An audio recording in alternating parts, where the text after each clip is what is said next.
like you to think back to last Sunday afternoon. What was your mood?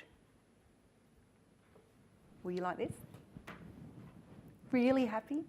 Loving my Sunday? This is awesome? Absolutely awesome? Or were you more like my mate KC on his 7,237th day of work? Just going, oh, it's a Sunday afternoon, which means it's Monday tomorrow. Oh, not cool. Casey was clearly suffering from a case of Smondays, the moment when Sunday stops feeling like a Sunday and the anxiety of a Monday kicks in. I am here to help you not have Smondays. They suck. Your workplace might look like a Dilbert cartoon. You might have a pointy head boss. You might have the finance troll. You might have a Dilbert. You might be Dilbert yourself. Workplaces can suck. And I can swear in this because my son's not here. Now, why do they suck? Why do we feel like that on a Sunday afternoon? Now, there was a really interesting study done by Gallup. They're a global research firm, and they surveyed 140 countries for their 2013 State of the Global Workplace report. And they came up with some really interesting stats. They were able to divide employees into 3 different areas. The first were happy employees. These guys were engaged, they loved what they did, they contributed positively to their company. But they only represented 13% of the total workforce. So that's 1 row. The rest of you, not very happy. The second group, these are the meh people, the KCs of the world. Oh yeah, I go to work because it's what I did yesterday, it's what I'm doing today, it's what I'll do tomorrow, it's inertia. You do it because you have to. Represented 63% of total global employees. So the majority of us are meh. But the even scarier part were these guys, the not engaged employees. 24% of employees were deemed to be not engaged. Now they outnumber happy people by 2 to 1. Imagine the damage that these guys could cause in your organisation. These people are so unhappy that they will undermine what the happy people are doing. Now there are some really interesting examples. When I was researching for this, and you Google unhappy employees, there's some really bizarre stories that come up. One of them was, he worked for a UK grocery store called Asda, and he was so unhappy that he would play cricket with the merchandise. This is in a grocery store. He slashed his colleagues' coats and furniture in the staff breakout room. He picked up store produce, and in this case, it was a raw chicken, picked it up off the shelf, opened it, licked it, put it back on, and put it back on the shelf. There's also footage of him stomping on produce on shelves. Now, it sounds gross. I don't know why you'd want to lick a raw chicken, but the worst part about it wasn't the fact that someone licked a raw chicken. It was that they didn't find out about it until 2 years after he left. So disgruntled employees can do some incredible damage. Now, I was one of these unhappy people. I wasn't a stomping chicken licker. I didn't do anything to sabotage my company, but I was unhappy. My heart rate on a Sunday afternoon was not exactly relaxed. I wasn't exactly Leo, skipping on my way to work on a Monday morning. I was grumpy cat. And my husband can attest to this, and it's kind of good that he's not in the audience, because he'd be like, yeah, she was. And so what I wanted to do was share a little story with you. It's something that is very close to my heart, workplace happiness. I worked for a company I've been in corporate property for nearly 20 years. And I worked for the one company for about 12 years. Loved what I did initially. I had great promotions, I was a director, I was doing really well. But over time, I started to see things change. And they started, my first aha moment was when I saw fake flowers in fake water at reception. I didn't even know you could get fake water, but you can. And that was when it really hit home that they're putting profits before people. Who puts bloody fake flowers in fake water at reception? What message is that sending to employees and to clients? And it was just an aha moment for me. The culture just wasn't right anymore. My second aha moment came when I got a new role within that company and I had a pointy head boss. Now, this guy was a fabulous technical person. He was great at what he did, but he was a pretty horrid people manager. He was a passive-aggressive micromanager who did not know how to get the best out of employees. Now, that's not to say that all managers are bad people. They just don't know how to manage employees. They don't know how to get the best out of their employees. There's something called the Peter Principle in management theory, and it's where the people are promoted based on their ability to do their current job, not the job that they're going to be promoted to. Now, when they're promoted to that job, that might include managing people, but they might be crap at managing people. So we end up having people promoted into jobs that they can't do, and they're essentially rising to the level of their incompetence. So I decided to do something about it, and actually, I'll tell you another story before that. It was my aha moment arrived when my boss apologised for being a dick. And that was 2 days after he had a go at me for absolutely no reason. And I'm like, you know what, it's too late. You can't come back from being a dick. You shouldn't have done it in the first place. There are constructive ways of discussing things. I'm the kind of person who needs constructive feedback. I don't have a thick skin, and he just didn't understand that. So when he apologised for being a dick, people would say, well, yeah, he apologised. I'm like, yeah, but he shouldn't have said it in the first place. Because I felt so demotivated, so uninspired, and I was KC. So it started affecting my health, my family and my relationship.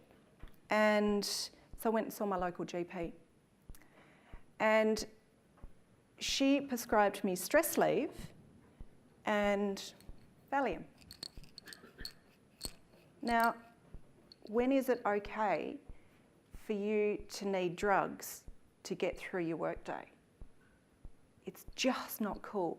This was my aha moment.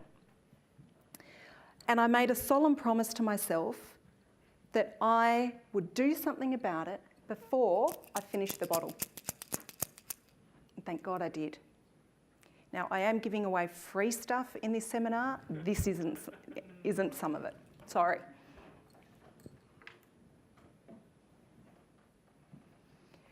And to that point, as a parent, what kind of legacy was I leaving for my kids? You know, that mummy needs drugs to be able to go to work. And it wasn't about thriving, it was about surviving. And I couldn't just hang in there, baby. I left. I had to. And I'm now on a journey to bring workplace happiness out of the clouds and into reality. That's my job now. I'm an aspiring Chief Happiness Officer. I'm absolutely passionate about what I do, and I really hope today that you're able to take away some tools and tips that will help you be more inspired at work. So, why should we care? We should care because happy workers are 31% more productive and 3 times more creative. Now, most of my talk is focused on employees, but are there any managers of people? A few. message directly for you guys. Put workplace happiness on the agenda. 31% increase in your team's productivity if they are happy. It's a given. You don't need to do much. So, to that end, what have I got?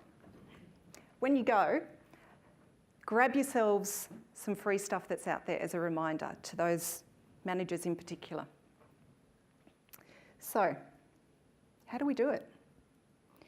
It's not just a case of putting a fishbowl on your desk and going, oh, I'm nice and creative now, I'm nice and calm. Or putting one of these and going, oh, aren't we so fun? We're such a fun company. We care about our employees. She doesn't look happy. Like, yeah, this is fun, this is great. Could try that. This guy's my favourite. Don the spandex. Let's go for a conference ride. Yeah, if that floats your boat, that's absolutely fine. But what we need to do is think outside the box. Now, we live in a world where it's acceptable for work to interrupt our personal time, but we're not as comfortable when personal time interrupts work. Just let that sink in for a moment, because the impact that that has is profound. It's stopping you from doing the things that make you happy, that give you positivity boosts throughout the day. Now, our minds have limited mental bandwidth. You know, there's only so much that we can cram into our brain. And for many women out there, as soon as you have kids, that diminishes. Baby brain just gets you. But when we feel that everything's too hectic, our mood sours and our performance slumps. And in this day and age, it is the quality of your thinking that matters. It's not who stays the longest in the office. It's the output, and that's the shift that we need to have. Now, quality thinking is directly tied to energy levels. So it's really important that we do take time out, because this is an interruption culture. Now, I know someone who is absolutely brilliant at taking time out. He works extremely hard, but understands the importance of chilling out. Now, these are not my legs, but does anyone know whose they are? Yes. They would be my husband Troy's. See, it's the only time I can get him back. Now, the first survival tactic that we'll go through is to invest in your own well-being. And the first step in doing this is to listen to your body. Consider what our bodies were originally designed to do. Hunting, gathering, running around. Think of what we do now. We spend most of our time sitting in front of a computer. And you've probably heard the saying, sitting is the new smoking and things like that. Sitting is not good for us for prolonged periods. We need to restore the balance. How do we do that? We do that by stepping outside. Now, we know that exercise is good for us. Exercise can be better than prescription medication, than antidepressants. All it takes is 2 3-minute sprints and you can boost your memory by 20%. That's not bad. 30 minutes on a treadmill can improve your performance for a full 2 hours afterwards. Now, it's easier said than done to go out and get exercise, because we all say, oh, we're too busy. Go and have a walking meeting. Do something different. The crux here is to make sure that you're doing what works for you.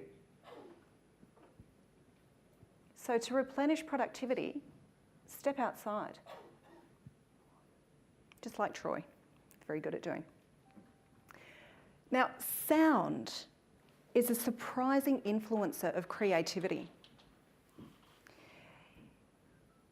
There was a study that was done that showed that background noise can actually improve our focus, because we're trying to filter it out, and we're actively trying to filter it out, but it does improve our focus. It can help our concentration. So if we're sitting in a cafe, we can actually, and have that ambient background noise, we can actually be more productive, just the way our brain is wired. Now, I wrote this presentation and a number of other presentations to Carl Franklin's Music to Code By. Has anyone heard of that? I love it because it's just great instrumental, but I also think of it as a good reminder to stop every now and then. So the tracks are about 20 to 30 minutes long. So when it finishes, it's a signal to me to get up, step outside, go for a walk, do something, because sitting is the new smoking. Now, it's 2:14 on a Thursday afternoon, you're stifling a yawn, you automatically reach for a coffee. But there's something better out there that doesn't have the addictive qualities of coffee. It improves your memory, improves creativity, improves performance, and improves your mood. Any idea what it might be? And for those who saw my talk yesterday, don't cheat. Water, it's an idea. Green tea. Valium? No? It's having a nap. Although you might want to find somewhere more comfortable than this guy. But a 20 to 30 minute rest recharges our batteries and it enables us just to relax, to absorb what we've taken and to just chill out. It's called consolidating. And it's becoming more acceptable, which is fabulous because I like my nana naps. I've got 2 kids. I love my nana naps. And just a 20, 30 minute nap is all you need. And there are sleep pods that companies are now starting to introduce and even access to local spas so that employees can go and have a lie down. So the next time your manager says, I need something done right now, it's due at the end of the day, you can say, yep, just a moment, I'm just going to go have a nap first. So there's no need to keep drugging your body, which is essentially what we're doing with caffeine. We're using a stimulant to try to keep us going. Use a natural stimulant and take a nap. And finally, how many of us check our phones after leaving work? All the day. Oh, someone's pointing. You've been dobbed in. Now, why do we do this? It helps us feel important. It helps us feel productive. It helps us feel that we're needed. But it comes at a cost because it breeds this perpetual sense of stress, this perpetual sense of urgency. And when we can't fully log off, we can't fully recover. So how can we be expected to perform at our peak all the time if we don't allow ourselves to switch off? Now, there are some companies that recognise the benefit of this and have introduced blackout policies. So after 6 or 7 o'clock at night, you are not able to send emails. One company's even introduced an incentive where they give employees $7,500 per year to go on a family holiday on the proviso that they don't do any work. That wouldn't be bad at all. It's an idea for Pluralsight. It's in the US. So the CEO actually says we'll be a better company if employees disconnect. Now, I am trying to practice what I preach, so it's not the most flattering photo, but that was me in June. I spoke at my very first international conference. It was NDC in Oslo. I was shitting myself and I needed to, this is me 2 hours before my speech. I gave this particular presentation. It's a really nice massage chair, but it helped me to disconnect. Now, the second element is to do random acts of kindness. This is really close to my heart because kindness is contagious. And research shows that when we're kind, it creates a ripple effect to 3 degrees of separation. So to your friends, friends, friends. And how much nicer would the workplace be, and life in general, if we were all a little nicer to each other? I love that. So, how can we do that? Here's some ideas. Handwritten thank you notes is something that I do for my clients that I absolutely love. And I'll tell you a little story, actually. but the night before I came here, I flew down here from the Gold Coast, I received a letter. We don't get letters very often these days. And inside, it's a very nice card and a note. Now, it wasn't handwritten because this person said their handwriting sucks. So he typed it, 2 pages. Now, I don't know this person. I've only conversed with him on Twitter, and so is my husband. But this was a thank you note, thanking my husband and I for the work that we do. And he said in this that he's been trying to find his aha moments. And they came when his wife was diagnosed with cervical cancer late last year. So to hear things like finding your aha and making sure that you're happy in what you do at work was something that really resonated with him. And I was sitting on the stairs in my house at 9:30 at night, the kids were asleep, and I was bawling because I was so touched. He said, Kylie, I knew you'd like this because of what you promote. So that's the power of handwriting thank you notes, because it's stuff, I'm going to frame that and put that in my office at home so that when I'm having a down day, I can read that and it just lifts me. So that was just a little personal thing. You can write a welcome message on a whiteboard. When you leave a meeting room, why don't you leave a nice little message for the next people to come in? Pay it forward coffee. Although I had an interesting incident where I was having a really bad day, and I like doing random acts of kindness because it makes me feel good, which is kind of the wrong karma. I should be doing it because it's good for someone else. Now, I went to a bakery and I was buying a loaf of bread. There was a gentleman next to me. And I said, oh, I'll buy you a loaf of bread for you. You know, think of it as a random act of kindness, just pay it forward. And he goes, I'm kind to everyone. Oh, what do you say to that? I've gone, okay, all right. So it can backfire if you've got the wrong intentions. It was purely to make me feel good. So that was a lesson learned. You can bring in some morning tea for the team. I wouldn't mind having that. How about acknowledge great work? You can send a note to maybe someone's manager, a handwritten note to someone's manager saying, hey, this person's done a great job. And you can keep a gratitude journal. Now, before you poo-poo this, there's science behind it that shows that this works. If you keep a handwritten, because you retain the information longer if you handwrite it, if you keep a gratitude journal for 2 weeks, studies show that you are more satisfied with life, you are happier, you are more productive, you are less stressed, and you actually get less illness. People reported having less headaches. So keep a gratitude journal.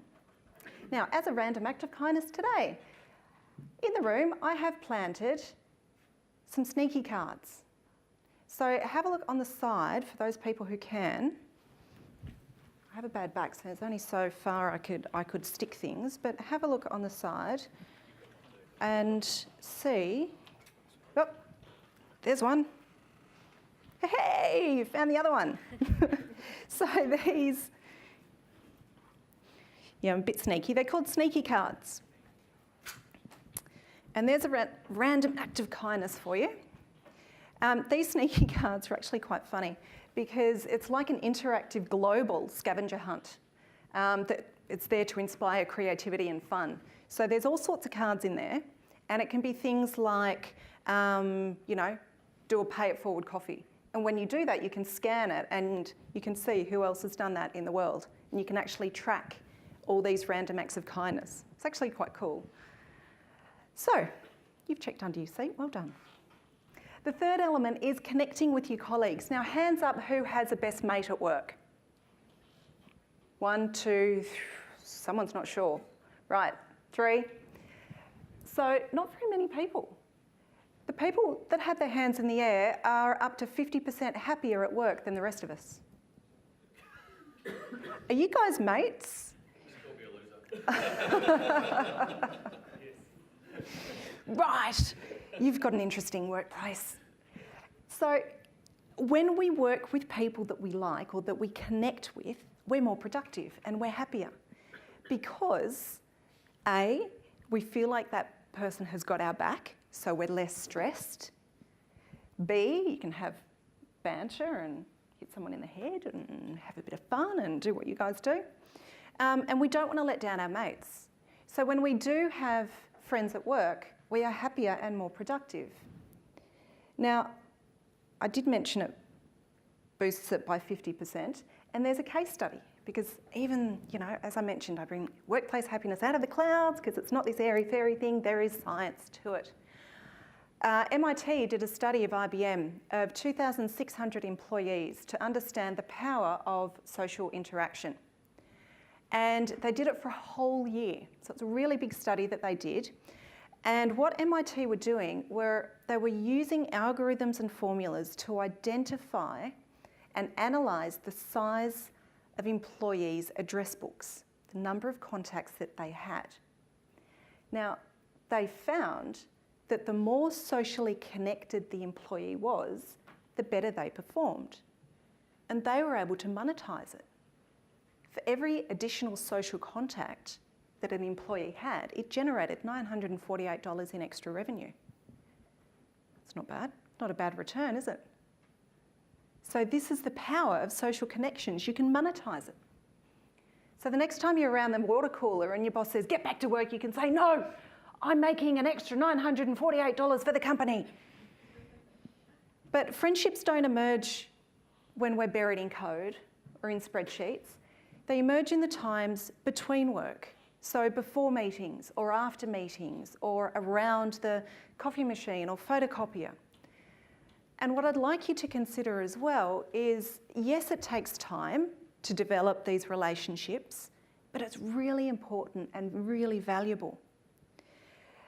Google and Facebook understand the importance of these social interactions because they encourage something called the bump factor. I need to be very careful how I say that, the bump factor. And what they try and do is encourage people to have these informal connections. So they will strategically place coffee machines in particular parts of the office, and generally they're less coffee machines, so you get more people using them and have this interaction, so that they can encourage creative thinking, spark ideas. The CEO isn't the CEO, he's just, or she's just another person grabbing a coffee. They're more approachable. The number one reason why people leave their job is because of their boss. Yeah, I know that firsthand. Now, there's something called the vertical couple, and the relationship that you have with your boss will be the most important relationship that you have in the office. Because these people directly influence your productivity, and they also influence the amount of time that you stay at the job. If you don't like your boss, you're not going to stay in your job for very long. Now, Gallup, once again, fabulous research firm, found that US companies lose $360 billion per annum in lost productivity because of poor relationship between employee and managers. $360 billion in lost productivity because employees and managers don't talk, don't get along.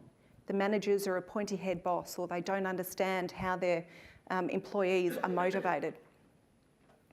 So, advice for you going out into the real world after this, consider the relationship that you have with your manager.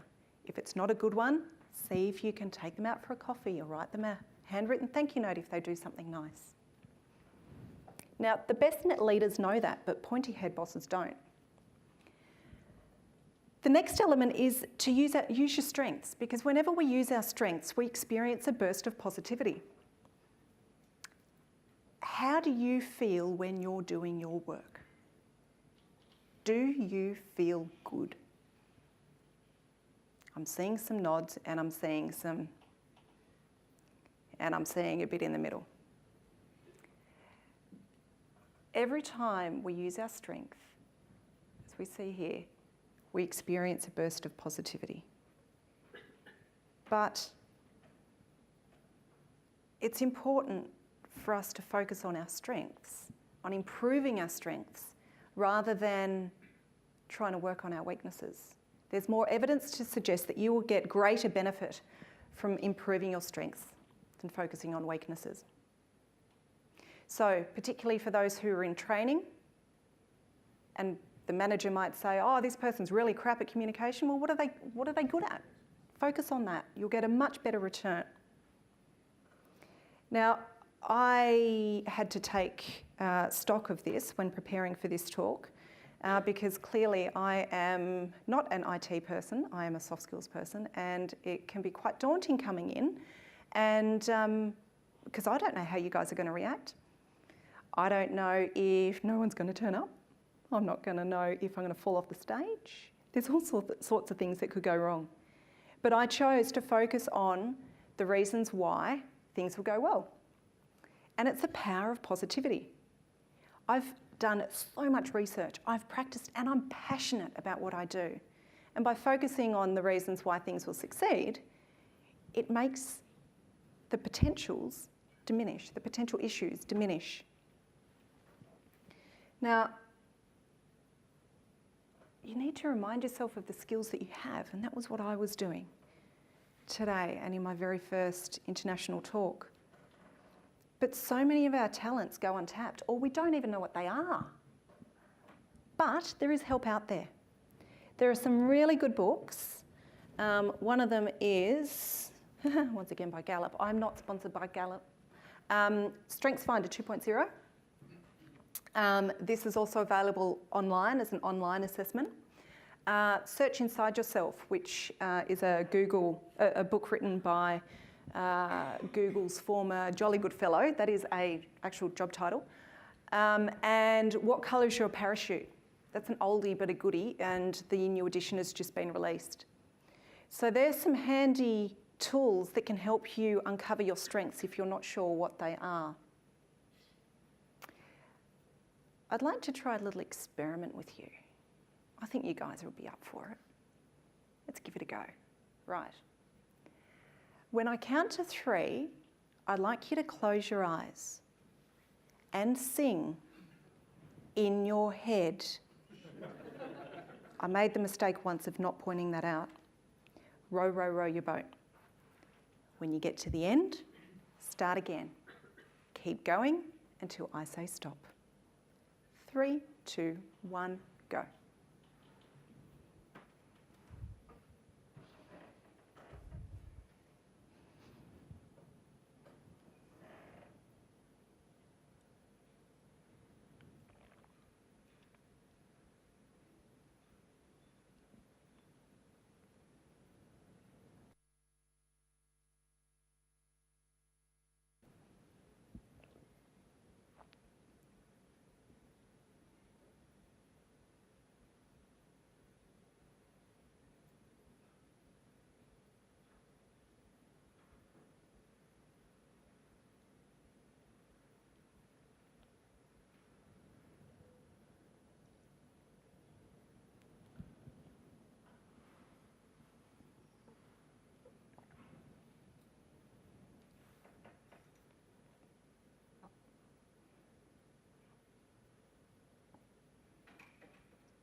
And open your eyes.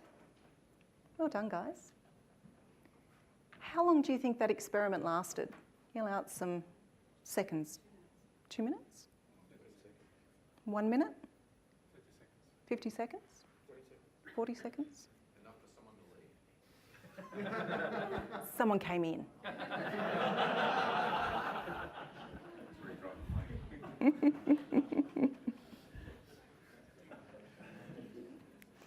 Now, each person experiences the reality of time differently. Those who thought that it was a complete waste of time and hate row, row, row your boat probably thought that it went longer than it actually did. It went for 55 seconds. The people that enjoyed it, the opportunity just to relax, would have thought that it went longer.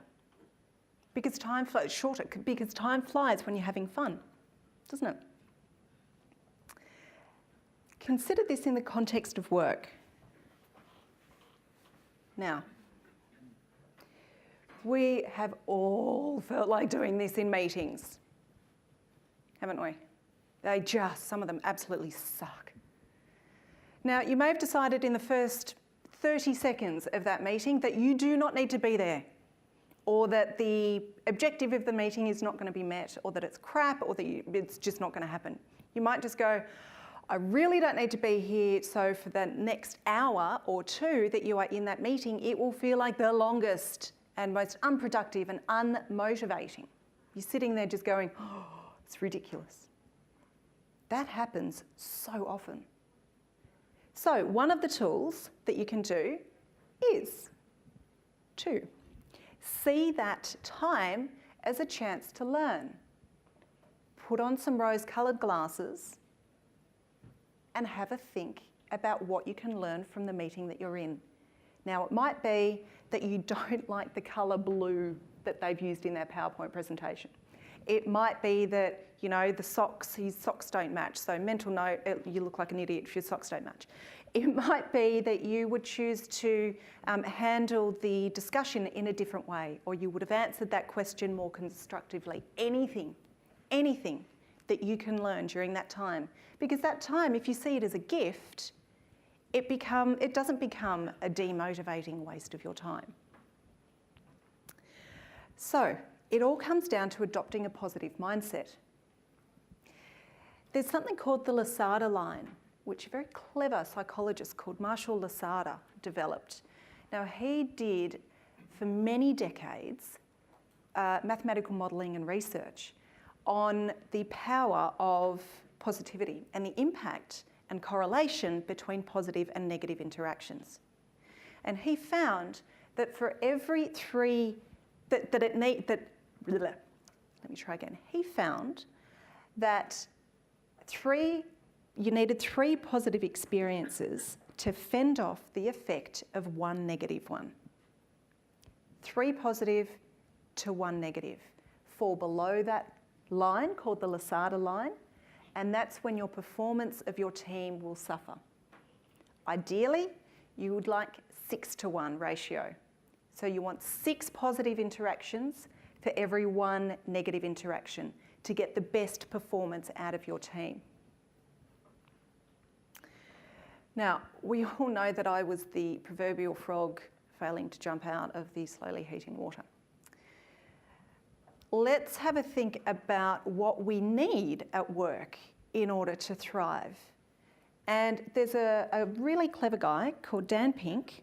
You guys might have heard of him. Is anyone familiar with his book Drive? Couple? He talks about the surprising truth about what motivates us. And there are 3 elements that he discusses. The first being purpose. Can you see the impact that your role has to the company or to the greater community? Mastery. Can you play to your strengths? And we know that when we are able to play to our strengths, we experience a burst of positivity. Autonomy. Do you have control over your work? How you work, when you work, where you work, what work you do. But I believe there's a 4th element there, and it's play. Does your work inspire your passion? You know, when you're in the zone and nothing will distract you and time flies. That is one of the most important things that you can have in the office, because it's the difference between feeling like that on a Sunday afternoon or feeling like that. And we're all here on this earth for a short period of time, relatively speaking. Passion leads to high performance and it triggers inspiration in others. So you do not want to be this guy. He's clearly having a really shitty day. He's just making his job harder. The poor bloke. So what can we do about it? We can fuel your passion. Are you working for the love of the work itself? Let that sink in a bit. Working for the love of work itself is twice as motivating as having purpose. So you can have the best purpose, you can be solving world hunger, you can be on this amazing trajectory, but if it doesn't fuel your passion, you're not going to get the best out of yourself. Now, how can we do this? Google have tried being the operative word, with their 20% time. So 20% of the time at Google is meant to be put towards a project that you are passionate about, a project of your choice. Now, I've also heard it called 120% time because they really don't give you the time in the 5 days a week to do that. But you can start small. You can start with 10% time to do a project that you're passionate about. And for the managers out there, lead by example. If you're passionate about a project, set some time aside during the week, tell your staff, I'm setting this time aside so I can work on this particular project that really brings so much passion and will bring purpose, mastery and autonomy as well. There's also something called FedEx days where you can have 24 hours to deliver a project. So there are all different ways that you can introduce and fuel your passion. Now, the next element around this is why you work determines how well you work. Now, let me get to the bottom of this. So, do you work because you want the money? Do you work because you have to? Do you work because it's just kind of what you do? Do you work because you did it yesterday, you're just going to do it tomorrow, you're just on that wheel? Now, what impact do you think that the reasons why you work has on your job and your life? If you're working for the love of the work itself, you would not be having Mondays. You wouldn't be having that. So it's like when you're in the zone. And what we want to do is boost your aha moments. The aha moment for the gentleman who sent me the handwritten card was when his wife got cervical cancer. That was time for him to take stock. For me, it was being prescribed Valium. Now, they don't necessarily have to be bad things that happen to you to have an aha moment, but I'd like you to be mindful. So, are there certain times of the day when these aha moments happen? Certain places, certain people that you're with. Now, when Beethoven was stuck creatively, he used to play his violin. Albert Einstein used to go for hour-long walks. And Woody Allen, was anyone in my lightning talk yesterday? Oh, bad people. At least you don't know the answer to this anyway. Woody Allen used to take really long showers, lots of them. There's a nice image for you. Sorry about that. But so the message here is to find what works for you in boosting your aha moments. Everyone is different. So, when were you last in the zone? And I was talking to someone just before this, and she mentioned that she had an aha moment when she turned 30, 31. She was looking out the window up on the Gold Coast, and she's going, is this my life? Am I happy with my life? And she ended up getting an amazing opportunity for a job down in Sydney and completely changed her life. That was her aha moment, and thank you for sharing that to the person in the room. Pardon? We're trying to get her back to the Gold Coast. It worked out well for her in the end. So, if it means then that your workspace now looks like this, or that floats your boat, there's all sorts of help that you can get. Yeah, Troy. And maybe your next scrum is now the new stand-up meeting. That is what your next team meeting might look like. It is guaranteed to reduce meeting times by 79% and increase your core strength by 95%. Guaranteed you would not be having those really boring meetings anymore. That's a terrible sweater. Pardon? The guy's sweater's just terrible. Is that the only issue that you have with that? Really? Awesome. But only me, no one else will do it. Doesn't matter. So the next element is fake it till you make it. And I bet you're wondering, what on earth is she going to do now? Trust me, sit back and watch.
I get goosebumps every time I watch that, and it's really interesting to see people laughing.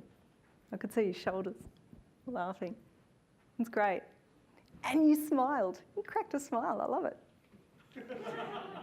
So what this gorgeous clip shows, excuse me, thank you, is that happiness is contagious. We mimic people's body language. So when we see people laughing, we smile, giggle, or laugh with them. So the happier everyone is around you, the happier that you will actually become. Conversely, if you surround yourself with grumpy people all the time, guess what happens? KC or Dilbert, not happy.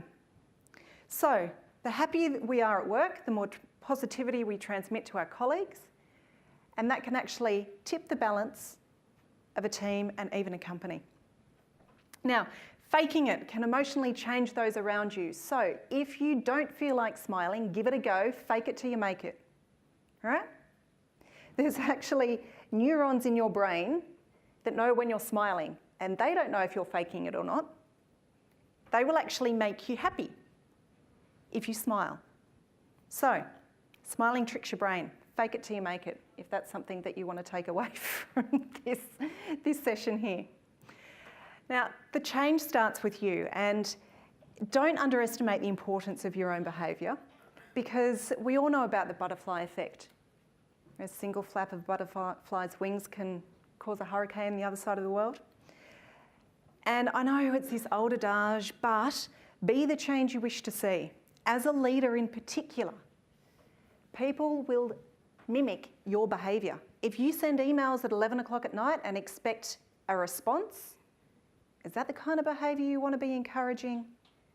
Bearing in mind what you've heard today about the importance of switching off. So, oops. They can make me work in a little box, but they can't crush my spirit. So, take some risks. Work out what works for you. Set some time aside to go and have a nap. Set some time aside for your focus work. Set time aside to go for a walking meeting. Introduce new Scrum, the new stand-up meeting. Do what you need to do and experiment with your own daily routine. And that takes, excuse the Australianism, but it takes balls to do that. You guys can do it. And the final element is to take control. Now, I've only presented this, this seminar once, and so please forgive me if I'm a bit rusty. But as a result of the first session that I did, people started sending me these. You know, hey, I brought cupcakes in from my team. How awesome's that? Another person here, I made a co-worker smile because I gave her one of your stress balls as she didn't seem herself. It seemed to cheer her up no end. And I've just given away one of the free stuff things. Oh. And Niall said, you know, he's taken a 20-minute nap and it means his deck for tomorrow's sales meeting is done already. Now, I would love to hear from you. Twitter handle, Kylie M. Hunt. I would love to know what works for you. Some things will work, some things won't. Tell me the good, the bad, and the ugly, because then I'm able to share that with everyone. Now, if we don't do something, we will end up like Dilbert. Doing nothing is not an option. If you want to become like Milton, absolutely fine. Don't say I didn't warn you. So let's just do a really quick recap. Number one, invest in your own well-being. How are you going to remember that? You are going to think of Troy's legs. Number two, random acts of kindness. Be nice. Number three, connect with your colleagues. Remember, 50% happier. And think of the relationship that you have with your manager. That is key. Number four, play to your strengths. So look at developing your strengths rather than focusing on trying to improve your weaknesses. You will get a much better return on investment of your time. Number five, adopt a positive mindset. See those useless meetings as a chance to learn. Put on some rose-coloured glasses. Number six, fuel your passion. Why do you do what you do? If you don't like what you do something about it. Number seven, boost your aha moments. Understand what those aha moments are. Have a plank meeting. Number eight, fake it till you make it. Smile even if you don't want to. Number nine, the change starts with you. Be the change you wish to see. It is true though. And number 10, taking control. Think about muffins. You know, for people who want a photo. And share it with me. I would love to know what works and what doesn't work, as I've mentioned. So, are you going to be this guy or that guy? 3 questions for you. How are you going to eliminate Mondays? What are your aha moments? Recognise them when they come. And finally, what will you do at work differently on Monday? Today's Friday, isn't it? Yes. So it is a call to action. Now, so that you remember, I'm going to give away some free stuff. There's more information on my blog at kyliehunt.com. There's 52 random acts of kindness ideas for the workplace. That's one for every week, so there is no excuse. There's also some reference material related to this particular topic, to this presentation. So if you'd like any further information, head over to kyliehunt.com. There are some Pluralsight free trial passes outside. You may only have one if you put in a green card. I need all the help I can get. And finally, out there as well are some heart-shaped stress balls. Now, what I've done before is I've thrown them at people, but I've actually hit people in the head. So I'm not going to throw them at you today.